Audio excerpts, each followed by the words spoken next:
বাংলাদেশে শহীদ আফ্রিদি নামটা শোনার সঙ্গে সঙ্গেই ভেসে ওঠে স্টেডিয়ামে ভক্তদের উন্মাদনা, ছক্কার ঝড় আর গ্যালারিতে বুম বুম লেখা প্লাকার্ড। তবে এবার তিনি এলেন একটু অন্যরকম ভূমিকায়। চট্টগ্রাম কিংসের মেন্টর হয়ে হাল ধরতে এসেছেন, কিন্তু প্রথম ম্যাচেই দল দেখালো এমন পারফরম্যান্স যা দেখে আফ্রিদির হাতের চায়ের কাপও হয়তো থেমে গেছে মাঝপথে।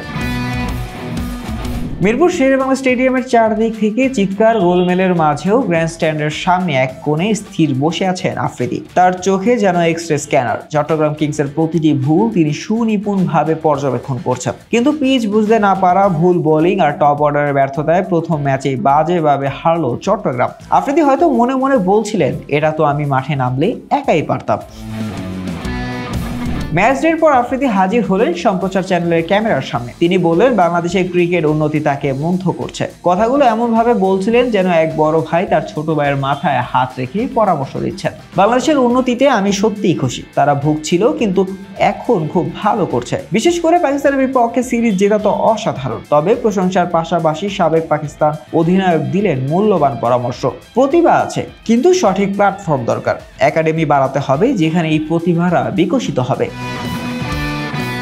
চট্টগ্রাম কিংসের মেন্টর হিসেবে তিনি কোনো ভুল চুক মাফ করলেন না। দলের বোলিং নিয়ে খোলামেলা বললেন, আমাদের অভিজ্ঞ বোলিং আক্রমণ রয়েছে, কিন্তু তারা সঠিক জায়গায় বোলিং করতে পারেনি। পিচ পড়তে পারিনি আমরা। পিচ বুঝলে খেলাটা অন্যরকম হতো। শুধু পরিসংখ্যানের দিকে তাকিয়ে নয়, আফ্রিদি যেন পুরো দলকে নিজের অভিজ্ঞতায় সাজাচ্ছেন। মেন্টরের কাজ যে শুধু বুদ্ধি দেওয়াই নয়, খেলোয়াড়দের মনোবল বাড়ানো, সেটাও মনে করিয়ে দিলেন। বাংলাদেশ আমার দ্বিতীয় বাড়ি, এই কথাটা বললেন এমন ভাবে যেন আফ্রিদি এখানে পাসপোর্ট বদলে নাগরিকত্ব নিতে চাইছেন। আমি এখানে অনেক ভালোবাসা পেয়েছি। ক্রিকেটের প্রতি এখানকার মানুষের প্যাশন অসাধারণ। পাকিস্তানের হয়ে কিংবা বিপিএল এ ভিন্ন ভিন্ন দলে খেলার স্মৃতি আমার কাছে খুবই বিশেষ। আফ্রিদি হয়তো এখনো মনে করছেন তার ক্যারিয়ারের সেরা কিছু ছক্কা মিরপুরের গ্যালারিতে ল্যান্ড করেছে, আর তার ভক্তদের চোখে সেই মুহূর্তগুলো যেন এখনো জল করছে।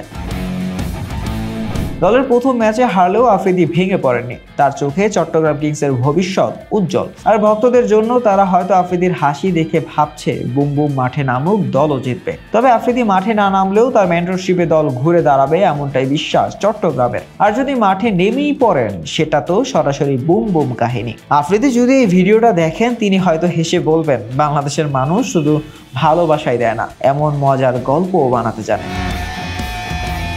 শাহরিয়ার আহমেদ জয়, ডেস্ক রিপোর্ট, আইকন স্পোর্টস।